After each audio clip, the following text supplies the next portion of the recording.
നമുക്ക് അലീനയുടെയും മനുഷ്യങ്ങളുടെയും നല്ലൊരു കഥ കേട്ടാലോ? അങ്ങനെ നമ്മൾ കാണുന്ന ഒടുവിൽ അലീന വിജയിക്കുവാണ്.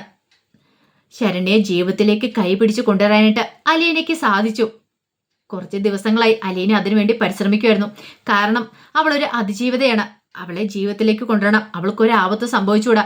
ഒരുപക്ഷെ അലീന ഇല്ലായിരുന്നെങ്കിൽ ശരണ്യ ജീവനോടെ ഉണ്ടാകത്തില്ലായിരുന്നു. ചിലപ്പോൾ ജീവൻ ഒടുക്കാനും അത്രയ്ക്ക് മാത്രം മാനസിക സംഘർഷങ്ങളിലൂടെയായിരുന്നു അവൾ കടന്നു പോയിക്കൊണ്ടിരുന്നത്. പക്ഷെ അവിടുന്നൊക്കെ അവളെ മുന്നേറാൻ സാധിച്ച അലീന കൈ പിടിച്ചു കൊടുത്തുകൊണ്ട് മാത്രമാണ്. അലീനയുടെ ധൈര്യമായിരുന്നു അവൾക്ക് സപ്പോർട്ടായിട്ടുണ്ടായിരുന്നത്. അപ്പം അതേപോലെ തന്നെ അലീന ശരണ്യയെ കാണാനായിട്ട് വീട്ടിലേക്ക് വന്നു.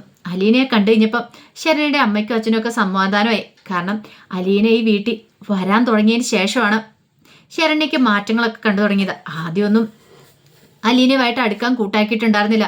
പക്ഷെ പതിയെ പതിയെ ശരണ്യയ്ക്ക് മനസ്സിലായി ഇത് തൻ്റെ ചേച്ചിയാണ് തന്നെ ജീവിതത്തിലേക്ക് കൈപിടിച്ചു കൊണ്ട് നടത്തിക്കാൻ വേണ്ടി വരുന്നതെന്നുള്ള കാര്യം. അതുകൊണ്ട് അലീനയുമായിട്ട് ശരണ്യെ കൂട്ടാവുകയോ ചെയ്തേ. എന്തായാലും അലീന വന്നു കഴിഞ്ഞപ്പോഴത്തേനും ശരണ്യയുടെ അമ്മ പറഞ്ഞു, ആ മോള് വന്നോ? ദേ മോളിനി എപ്പോഴാണ് വരുന്നതെന്ന് ചോദിച്ചോണ്ട് ദേ ഒരാൾ ഇവിടെ കാത്തിരിക്കുന്നുണ്ടായിരുന്നു പറഞ്ഞു. അത് കേട്ടപ്പോൾ അലീന ചോദിച്ചു, അതാരാ? ആരായിരിക്കും? ശരണ്യാണെന്ന് ചോദിച്ചു. പിന്നല്ലാതെ മോള് വന്നു കഴിഞ്ഞിട്ടുണ്ടെങ്കിൽ അവൾക്ക് ഭയങ്കര സന്തോഷമാണ്. എങ്ങനെ നന്ദി പറയണമെന്ന് അറിയില്ല മോളോട്. മോൾ ഇവിടെ വന്നതിന് ശേഷമാണ് അവളുടെ മുഖത്ത് ഇത്രയും വിട്ടം വിളിച്ചൊക്കെ കാണാൻ തുടങ്ങിയത്. അല്ലെങ്കിൽ എപ്പോഴും കട്ടിലെ കിടപ്പും കാര്യങ്ങളൊക്കെ ആയിരുന്നു. ഇപ്പോഴങ്ങനെയൊന്നുമല്ല. കുറച്ചൊക്കെ ഒരു പ്രസരിപ്പൊക്കെ ആ മുഖത്ത് കണ്ടു തുടങ്ങിയിട്ടുണ്ടെന്ന് പറഞ്ഞു. അതിന് മോളോട് ഞങ്ങൾ നന്ദി പറയുമെന്ന് പറഞ്ഞു. അപ്പോഴേക്കും അലീന പറഞ്ഞു, എന്നോട് നന്ദി പറയേണ്ട കാര്യമില്ല, ഇതെല്ലാം ദൈവത്തിൻ്റെ കീഴില എന്നൊക്കെ അലീന പറയുന്നുണ്ട്. നമ്മളൊരു കാര്യം നമ്മൾ ആഗ്രഹിച്ചിട്ടുണ്ടെങ്കിൽ, ആത്മാർത്ഥമായിട്ട് ആഗ്രഹിക്കുകയാണെങ്കിൽ നമുക്കത് സാധിച്ചെടുക്കാൻ പറ്റും ആൻറ്റി. ഞാൻ അത്രയേ ചെയ്തിട്ടുള്ളൂ. അവളെ ജീവിതത്തിലേക്ക് കൊണ്ടുവരണമെന്ന് എനിക്ക് ആഗ്രഹം ഉണ്ടായിരുന്നു. അതുകൊണ്ടാണ്. അതും പറഞ്ഞിട്ട് അലീന ആ മുറിയിലേക്ക് അങ്ങോട്ട് കയറിപ്പോയി. അപ്പോഴേക്കും ശരണ്യയുടെ അച്ഛൻ പറഞ്ഞു, എന്തൊരു പോസിറ്റീവ് എനർജി അല്ലേ ആ കൊച്ചിന് മുഖത്ത് നോക്കുമ്പോൾ തന്നെ എന്തൊരു ഐശ്വര്യവാ അവൾ പറയുന്ന ഓരോ വാക്കുകളും. അത് കേട്ടപ്പോൾ ശരണ്യയുടെ അമ്മ പറഞ്ഞു, അത് ശരിയാ, അതുകൊണ്ടാണല്ലോ ശരണ്യയിൽ ഇത്ര പെട്ടെന്നൊരു മാറ്റം ഉണ്ടായെന്ന് പറഞ്ഞു. അങ്ങനെ അലീന ചെന്ന് കഴിഞ്ഞപ്പോഴത്തേനും ശരണ്യ അവിടെ കിടക്കുന്നുണ്ടായിരുന്നു. അപ്പോഴേക്കും അലീന പറഞ്ഞു, ആഹാ ഇത് കൊള്ളാലോ, എപ്പോഴും കിടപ്പ് മാത്രമേ ഉള്ളൂ എന്ന് ചോദിച്ചു. ഇല്ല ചേച്ചി, ഞാൻ വെറുതെ ഇപ്പം അതെ ഇങ്ങനെ കിടന്നിട്ടൊന്നും കാര്യമില്ല, ഇങ്ങോട്ടേക്ക് എഴുന്നേക്കാൻ പറഞ്ഞു. അങ്ങനെ അലീനോട് ചോദിച്ചു, ഇതെന്താ ചേച്ചി താമസിച്ചേ? ആഹാ എനിക്ക് വീട്ടിൽ ജോലികളൊക്കെ ചെയ്തിട്ട് വേണ്ടേ വരാനായിട്ട്. ഞാനൊരു വീട്ടിൽ ജോലിക്ക് എങ്കിലല്ലേ, അപ്പോൾ അവിടുത്തെ ജോലികളൊക്കെ ചെയ്ത് അവിടുത്തെ എല്ലാ കാര്യങ്ങളും തീർത്തിട്ട് വേണം എനിക്ക് വരാനായിട്ട്. അതറിയില്ലെന്ന് ചോദിച്ചു. സോറി ചേച്ചി എന്ന് പറഞ്ഞു.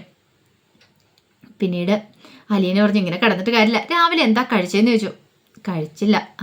അങ്ങനെയാണ് ഒരു കാര്യം ചെയ്യാം, നമുക്ക് എന്തെങ്കിലും കഴിക്കണ്ടേ എന്ന് ചോദിച്ചു. ആ സമയത്ത് ശരണ്യയുടെ അമ്മ അങ്ങോട്ടേക്ക് വരുന്നേ, മോളെ നീ വന്നോ, ഒരു കാര്യം ചെയ്യാം, നിനക്കൂടെ കൂടി കാപ്പി എടുക്കാന്ന് പറഞ്ഞു. വേണ്ട ആൻറ്റി, ഞാൻ കഴിച്ചെന്ന് പറഞ്ഞു. അതെ ശരണ്യക്ക് കൊടുത്തോളാൻ പറഞ്ഞു. അങ്ങനെ അവരെന്ത് ചെയ്തു, ഒരു പാത്രത്തിൽ ആഹാരമൊക്കെ ആയിട്ട് വരുവാണ്.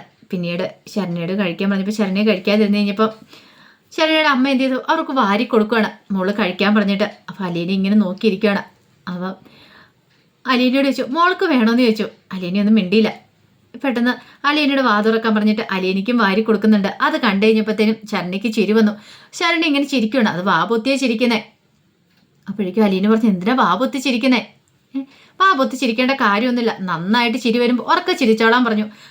ശരണ്യയുടെ ആ ചിരി കണ്ടു കഴിഞ്ഞപ്പോൾ ശരണ്യയുടെ അമ്മയ്ക്ക് സന്തോഷമായി. കാരണം എത്ര ദിവസത്തിന് ശേഷമാണ് തൻ്റെ മോളൊന്ന് ചിരിക്കുന്നേ, ഇങ്ങനെ സന്തോഷമായിട്ടൊന്ന് കാണുന്നേ. അപ്പോഴേക്കും അലീന പറഞ്ഞു, കണ്ടില്ലേ എനിക്ക് വാരിത്തന്ന അവൾക്ക് ഇഷ്ടപ്പെട്ടില്ല. അത് കേട്ടുകഴിഞ്ഞപ്പം ശരണ്യ പറഞ്ഞു, അതല്ല ചേച്ചി പിന്നെന്താ, ഒന്നുമില്ല എന്ന് പറഞ്ഞു. അപ്പോഴേക്കും അലീന പറഞ്ഞു, അതെ എനിക്കിങ്ങനെ വാരി തരാനായിട്ട് എൻ്റെ അമ്മയൊന്നും ഇല്ലായിരുന്നു, ഞാനൊരു ഓർഫനേജിലാണ് വളർന്നേ. പക്ഷെ ആ കാര്യത്തിൽ നിനക്ക് എന്ത് ഭാഗ്യ മോളെ, നിനക്ക് വാരി തരാനും ഊട്ടാനും ഒക്കെ നിൻ്റെ അച്ഛനും അമ്മയൊക്കെ ഉണ്ടല്ലോ എന്ന് പറഞ്ഞു. അപ്പോഴേക്കും ശരണ്യയുടെ മുഖമൊക്കെ അങ്ങോട്ട് മാറി. അപ്പോഴേക്കും അലീന പറഞ്ഞു, അതെ അച്ഛനും അമ്മയും ഇല്ലാത്തവർക്കും അതിൻ്റെ സങ്കടം അറിയത്തുള്ളൂ, അതുകൊണ്ട് ഒരു കാരണവശാൽ നീ ഇവരെ വേദനിപ്പിക്കില്ലെന്നൊക്കെ പറഞ്ഞു. അങ്ങനെ കുറേ ഉപദേശങ്ങളൊക്കെ കൊടുക്കുന്നുണ്ട്. ശരണ്യയുടെ അമ്മയോ ഹാപ്പി ആയിരുന്നു. പിന്നീട് ശരണ്യോട് പറഞ്ഞു, ഇങ്ങനെ ഇരുന്നിട്ട് കാര്യമുണ്ടോ മുറിയിൽ, നമുക്ക് പുറത്തേക്ക് അങ്ങനെ ഇറങ്ങണ്ടേന്ന് ചോദിച്ചു. പുറത്തിറങ്ങാനോ? മോൾ ആദ്യം ഒരു കാര്യം ചെയ്യാം, പോയി ഒന്ന് കുളിച്ച് ഫ്രഷ് ആയിട്ട് വാ, ഈ ഡ്രസ്സൊക്കെ ഒന്ന് മാറ്റിയിട്ട് വാ, നമുക്ക് സുന്ദരി കുട്ടി ആവണ്ടേന്ന് ചോദിച്ചു. അത് വേണോ ചേച്ചി? വേണമെന്ന് പറഞ്ഞു. അങ്ങനെ ശരണ്യ പോയി കുളിയെല്ലാം കഴിഞ്ഞു വന്നു. ഈ സമയം അലീന അവിടെ കാത്തു നിന്നു. കുളിയെല്ലാം കഴിഞ്ഞു വന്നപ്പോഴത്തേനും അലീന പറഞ്ഞു, അതെ ഇങ്ങനെ പുറത്തിറങ്ങിയിട്ട് കാര്യമില്ല, നല്ല സുന്ദരിയായിട്ട് മേക്കപ്പ് ഒക്കെ ചെയ്ത് വേണം പോകാനായിട്ട്, പൊട്ടൊക്കെ വെച്ച് പൗഡറൊക്കെ ഇട്ട് കണ്ണൊക്കെ എഴുതി പോകണമെന്ന് പറഞ്ഞു. വേണ്ട ചേച്ചി, എനിക്ക് പുറത്തിറങ്ങണ്ട. അതെന്താ? പുറത്തിറങ്ങിയിട്ടുണ്ട് ആൾക്കാരൊക്കെ ഓരോന്ന് ചോദിക്കും, ആൾക്കാരുടെ നോട്ടമൊന്നും സഹിക്കാൻ പറ്റില്ല എന്ന് പറഞ്ഞു. ആഹാ ഇതായിപ്പം നന്നായത്. അതൊന്നും ഓർത്ത് മോള് വിഷമിക്കൊന്നും വേണ്ട. മോള് ധൈര്യമായിട്ടിരിക്കും. ഞാനല്ലേ കൂടെയുള്ളേ. എന്നോടൊപ്പം വരാൻ പേടിയുണ്ടോയെന്ന് ചോദിച്ചു. ഇല്ല. എങ്കിൽ പിന്നെ എന്താ മോള് പേടിക്കണേ? അപ്പം ശരണ്യയുടെ അമ്മ പറഞ്ഞു, അതെ അലീന ചേച്ചി വിളിക്കുന്നല്ലേ, മോള് ചെല്ലാൻ പറഞ്ഞു. അങ്ങനെ ഒടുവിൽ ശരണ്യയുടെ മുടിയൊക്കെ ഈരി കൊടുത്ത് പൊട്ടൊക്കെ വെച്ച് സുന്ദരിയാക്കുവാണ് അലീന. അതിനുശേഷം പുറത്തേക്ക് ഇറങ്ങി കഴിഞ്ഞപ്പോഴത്തേനും ശരണ്യ അച്ഛൻ ചോദിച്ചു, അല്ല നിങ്ങളിത് എങ്ങോട്ടാ? ആ സമയം അലീന പറഞ്ഞു, ഇവിടെ കൊണ്ട് പുറത്തേക്കൊന്ന് പോവാ. എത്ര ദിവസമായി ഇവള് മുറിക്കകത്ത് തന്നെ ഇരിക്കുന്നേ. വെട്ടവും വിളിച്ചു നോക്കി ഒന്ന് കാണട്ടെ എന്ന് പറഞ്ഞു. കുറേ ദിവസങ്ങൾക്ക് ശേഷമാണ് ശരണ്യ വെട്ടവും വിളിച്ചു നോക്കി ഒന്ന് കാണുന്നേ. അപ്പോഴേക്ക് ശരണ്യയുടെ അച്ഛൻ ചോദിച്ചു, അത് വേണോ? കാരണം പുറത്തിറങ്ങി കഴിഞ്ഞിട്ടുണ്ടെങ്കിൽ ആൾക്കാർ വല്ലാത്തൊരു രീതിയിലായിരിക്കും എൻ്റെ മോളെ നോക്കുന്നത്. ചിലർ സഹതാപക്കണ്ണുകളോടെ, ചിലർ മറ്റൊരു രീതിയിലായിരിക്കും നോക്കുന്നത്. എനിക്കത് സഹിക്കാൻ പറ്റില്ല എന്ന് പറഞ്ഞു. അങ്കിൾ എന്തിനാ പേടിക്കുന്നത്? അതിൻ്റെ ആവശ്യമില്ലാന്ന് പറഞ്ഞു. അപ്പോഴേക്കും ശരണ്യയുടെ ഒരഞ്ചനും കൂടെ അങ്ങോട്ട് വന്നു. ഞങ്ങൾ ഇവനെയും കൂടെ കൂട്ടിക്കൊണ്ട് പോയിക്കോളാന്ന് പറഞ്ഞു. എന്താടാ ഞങ്ങളോടൊപ്പം നീയും കൂടെ വരില്ലേന്ന് ചോദിച്ചു. അവൻ ആദ്യം ഒരു ചമ്മലൊക്കെ ഉണ്ടായിരുന്നു. കാരണം അലീനെ തീ കൊളുത്തി കൊല്ലാൻ നോക്കുന്ന സമയത്ത് തീപ്പൊട്ടി ഉടച്ചവൻ അവന്. പക്ഷേങ്കിൽ ഇപ്പം ആ ഒരു ടെൻഷനും കാര്യങ്ങളൊന്നും ഇല്ല അലീനയുടെ അടുത്ത്. എന്നാലും ഒരു ചമ്മലുണ്ടെന്ന് മാത്രം. അവൻ പറഞ്ഞു വരാമെന്ന് പറഞ്ഞു. അങ്കിള് വിഷമിക്കൊന്നും വേണ്ടാന്ന് പറഞ്ഞു. എന്നാലും എൻ്റെ മോൾക്കല്ലേ എല്ലാം സംഭവിച്ചത്. ആ ദുരന്തം സംഭവിച്ചേ. അങ്ങനെ നമ്മൾ പേടിച്ച് വീട്ടിനകത്ത് കയറി ഇരുന്നിട്ടുണ്ടെങ്കിൽ, സങ്കടപ്പെട്ടിരുന്നിട്ടുണ്ടെങ്കിൽ അതിന് മാത്രമേ സമയം കാണുള്ളൂ. നമുക്ക് ജീവിക്കണമെങ്കിൽ നമ്മൾ പൊരുതണം. അല്ലാതെ ഒരിക്കലും നമുക്ക് ജീവിക്കാൻ പറ്റില്ല എന്ന് പറഞ്ഞു. നമ്മൾ ഒതുങ്ങി കൂടിയിട്ടുണ്ടെങ്കിൽ നമുക്ക് സമൂഹത്തിൽ ഇറങ്ങി നടക്കാൻ പറ്റില്ല. ഒന്നും സംഭവിച്ചിട്ടില്ല. ശരണ്യക്ക് എന്താ സംഭവിച്ചത്? ഒന്നും സംഭവിച്ചിട്ടില്ലെന്ന് വിചാരിച്ചാൽ മാത്രം മതി എന്ന് പറഞ്ഞു.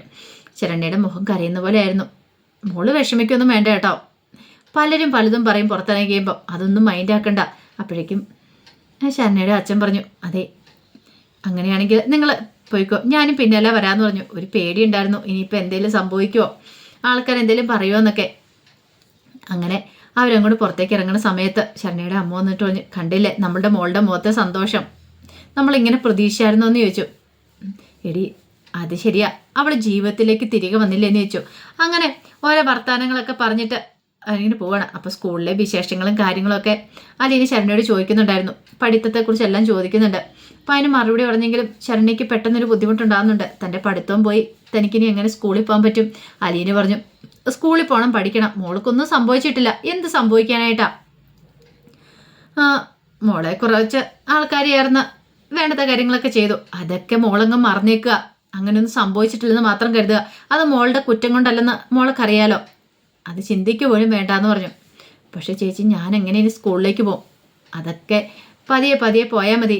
കുറച്ച് കഴിയുമ്പോഴത്തേനും ആൾക്കാർ അതൊക്കെ മറന്നോളൂ എന്ന് പറഞ്ഞു. അല്ലെങ്കിലും അവർക്ക് പുതിയൊരു പ്രശ്നം കിട്ടുമ്പോൾ അതിനെക്കുറിച്ചായിരിക്കും ചിന്തയെന്ന് പറഞ്ഞു.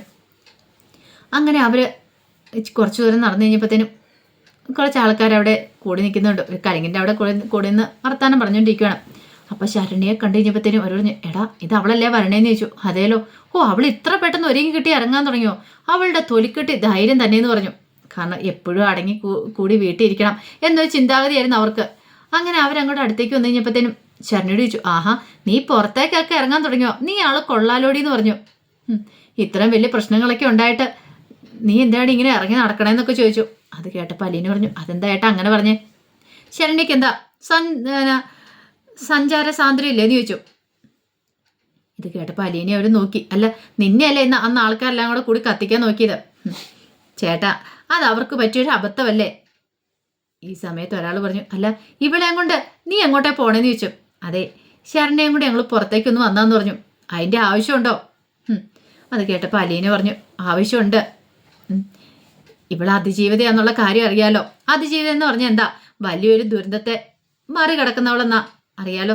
ആ ദുരന്തത്തെ മറികടന്നവളാ ഇവള്. അപ്പം ഇവൾക്ക് പുറത്തിറങ്ങി നടക്കണം. അല്ലാതെ പേടിച്ച് വരച്ചോ അല്ലെങ്കിൽ ആൾക്കാരെ ഭയന്നിട്ടോ നാണക്കേട് വിചാരിച്ച് അകത്ത് കയറി ഇരിക്കേണ്ടവളല്ല. ഇവള് ജീവിതത്തിലേക്ക് തിരികെ വരണം. ഒന്നുമല്ലേ നിങ്ങൾ ഈ കോളനിക്കാരല്ലേ, നിങ്ങളൊക്കെ വേണ്ട ഇവളെയൊക്കെ ധൈര്യം പറഞ്ഞ് ഇവളെ ജീവിതത്തിലേക്ക് കൈപിടിച്ച് കൊണ്ടുവരാനായിട്ട്.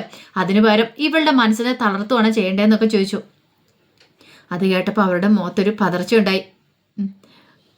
അലീനയുടെ ഓരോ വാക്കുകളും അതുപോലെയായിരുന്നു. അലീന നല്ല രീതിയിൽ പറഞ്ഞു. അവർക്ക് ചോദിച്ച അബദ്ധമായി പോയല്ലോ എന്നൊരു ചിന്തയായിപ്പോയി. അലീനയുടെ വാക്കുകൾ കേട്ട് കഴിഞ്ഞപ്പോഴത്തേനും അവർക്ക് കാര്യങ്ങളൊക്കെ മനസ്സിലായി. ഈ സമയത്ത് ശരണ്യയുടെ അച്ഛന് ഇതൊക്കെ കേട്ടോണ്ട് അങ്ങോട്ട് വരുന്നത്. ശരണ്യയുടെ അച്ഛന് സന്തോഷമായി. അച്ഛന് മനസ്സിലായി ഇവള് തൻ്റെ മോളോടൊപ്പം ഉള്ളതുകൊണ്ടാണ് തൻ്റെ മോൾക്ക് ഇത്ര പെട്ടെന്ന് ഇങ്ങനെ ഇറങ്ങി നടക്കാൻ കഴിഞ്ഞ് ആൾക്കാരെ ഫേസ് ചെയ്യാൻ പറ്റിയത്. അലീന ഈ സമയത്ത് ശരണ്യയ്ക്ക് ഉപദേശം കൊടുക്കുക. ഇങ്ങനെ പുറത്തിറങ്ങി കഴിയുമ്പോൾ ആൾക്കാർ പലതും പറയും. പക്ഷെ അതൊന്നും മൈൻഡ് ചെയ്യേണ്ട കാര്യമില്ല. നമുക്ക് ജീവിതം വേണം. ജീവിതത്തിലേക്ക് തിരികെ വന്നവളാ നീ. മറ്റുള്ളവരുടെ മുന്നിൽ തല കുനിച്ചു കൊടുക്കാനുള്ളതല്ല, തല ഉയർത്തി പിടിച്ച് തന്നെ വേണം നടക്കാൻ എന്നൊക്കെ ഇങ്ങനെ പറയുന്നുണ്ട്. അങ്ങനെ അന്നത്തെ ദിവസം ശരണ്യയ്ക്ക് ഒരു നല്ല ദിവസം തന്നെയായിരുന്നു. ശരണ്യ വീണ്ടും ജീവിതത്തിലേക്ക് വരുവാണ്. അപ്പോൾ അതിൻ്റെ വിശേഷങ്ങളൊക്കെ നമ്മൾ കാണുന്നത്. ആ വിശേഷങ്ങൾക്കായി നമുക്ക് എല്ലാവർക്കും കാത്തിരിക്കാം കേട്ടോ. ഒരിക്കൽ കൂടി എല്ലാവർക്കും ശുഭദിനം നേർന്നുകൊണ്ട് നിർത്തുന്നു. നന്ദി.